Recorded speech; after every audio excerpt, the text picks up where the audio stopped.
वो आते हैं ना हमारा, आजकल फिल्मी सीन को देख लेते हैं। आजकल फिल्म में जो होता रहता है वही आज के युवा सोचते हैं। सारे युवा नहीं, पर कुछ कुछ जिनको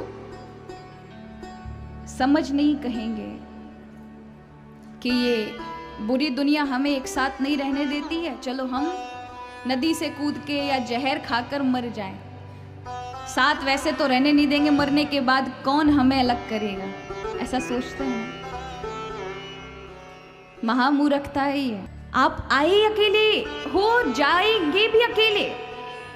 भले ही आप अपनी माँ के गर्भ में जुड़वा पैदा हुए हो, ट्विंस बन करके पैदा हुए हो, फिर भी आप डिफरेंट हैं, सबसे अलग हैं। आपका शरीर अलग, आपका मन अलग, आपका चित्तवृत्ति अलग, आपके विचार अलग,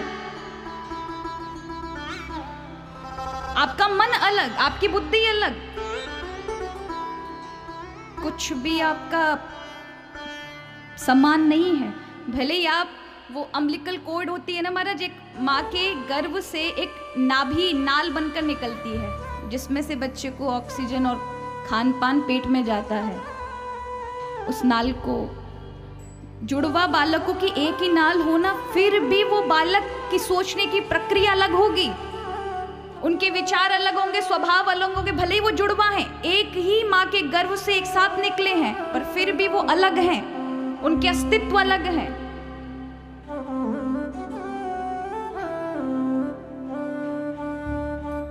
और हम सोचे कि हम महाराज, भले ही अगर संसार, भौतिक संसार में देखा जाए, पत्नी अपने पति को बहुत प्रेम करे और किसी दुर्घटना में दोनों की मृत्यु हो जाए, तो ये मत सोचिएगा कि दोनों एक साथ मिल गए या एक साथ भगवान के पास गए, ऐसा नहीं है। दोनों शरीर छोड़ते ही अलग अलग। कितने सारे जन्म हम और आपके हुए महाराज, कोई सेम नहीं आया। कोई किसी का बालक बन जाता है, कोई कहीं जाता है अपने प्रारब्ध के अनुसार। चलें, आप ये कहेंगे ऐसे थोड़े ना होता है। चलें एक उदाहरण से समझते हैं। हम जब सोते हैं, बेड पर पड़े होते हैं, धर्म पत्नी जी या माता या भाई या घर परिवार का कोई भी व्यक्ति पास में होता है, हम सो रहे होते हैं और अचानक से समुद्र में आपने देखा कि आप डूब रहे हैं। कौन बचाएगा आपको? कौन बचाता है? माता जी आते हैं, पिताजी आते हैं, भाई। क्या आप ही को जद्दोजहद करनी पड़ती है? आप भागते हैं, आप डरते हैं, आप कूदते हैं,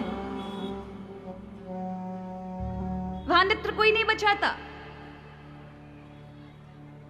क्योंकि आपका ही अस्तित्व है, सिर्फ आप। शरीर छूटते ही फिर कोई संबंध किसी का नहीं रह जाता। कब आकर माँ पिताजी कहते हैं या दादा दादी कहते हैं स्वर्ग में गए, नरक में गए? या बालक जब पैदा होते हैं तो कौन सा बता कर आते हैं, हम बालक हैं, बालिकाएं, आप क्या ये बनकर आ रहे हैं? वो तो आप परीक्षण करा करके पता करते हो। पहले से ही जाकर के वो क्या बोलते हैं, उसको सोनोग्राफी बोलते हैं, वहां जाकर परीक्षण करेंगे, जो कि कानून अपराध है। पर हम देखते लड़का है, लड़की है, पर कौन बताता है? क्योंकि आप संसार में आए अकेले हो, जाएंगे भी अकेले।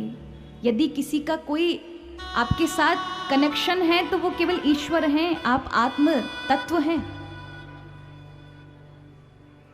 और वो परमात्म तत्व है, उससे हम सब जुड़े हुए हैं।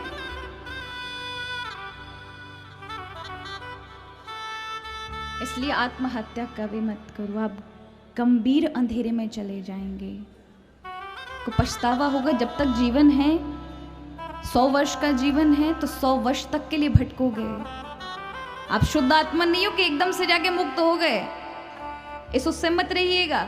न जाने कितनी वासनाओं को लेकर मरे होंगे, कितनी कामनाएं रह गई होंगी जिनके लिए भटकना पड़ेगा, कष्ट सहना पड़ेगा। इस शरीर में हो तो कम से कम ये समय को निकाल करके आगे अच्छा समय ला सकते हो, तुम पॉसिबिलिटी है, संभावना है।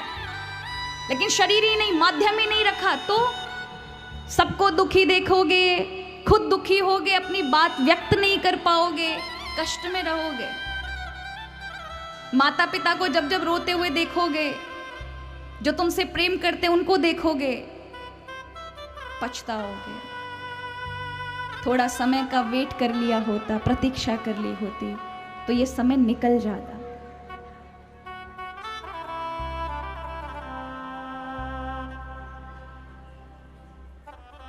तो कभी भी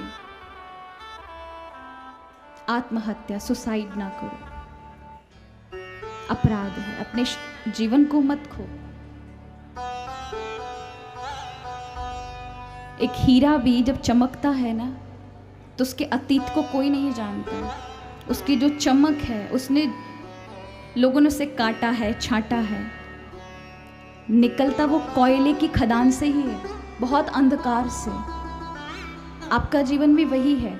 जब आपके जीवन में अत्यधिक हताशा हो, समझिए प्रभु आपको उस लायक बना रहे हैं। ये परीक्षा का दौर है, और अगर इसमें ही हार गए तो आपका जीवन अंधकार में, कोयले में पड़े रहोगे महाराज, बाहर नहीं निकल सकते। इसलिए जब जीवन में ऐसे कष्ट हों तो मंजिल पास ही में ही है। हताशा ना रखें, आशा की किरण रखें अपने अंदर और समय पर छोड़ें। ज़्यादा आपको ऐसी विचार आ रहे हैं तो 1 महीने के लिए कहीं निकल जाएं, तीर्थ यात्रा कर लें, किसी संत की शरण ले लें, घूम लें 1 महीने। जब संसार को देखोगे ना, सच्चाई समझ आएगी आपको। इसलिए प्राय कोई सन्यास लेता था, साधु होता था, तो उसे पहले पूरे भारतवर्ष का भ्रमण करना होता था। राजाओं को भी पहले भ्रमण कराया जाता था कि पूरी दुनिया को देख कर आए, जिससे वो जब धर्म गादी पर बैठेंगे, राज सत्ता संभालेंगे, तो उन्हें पता रहेगा कि क्या सत्य है और क्या असत्य है। वो लोगों के साथ समझ कर व्यवहार करेंगे, मद में पागल नहीं हो जाएंगे। लेकिन आजकल कहाँ ऐसा होता है।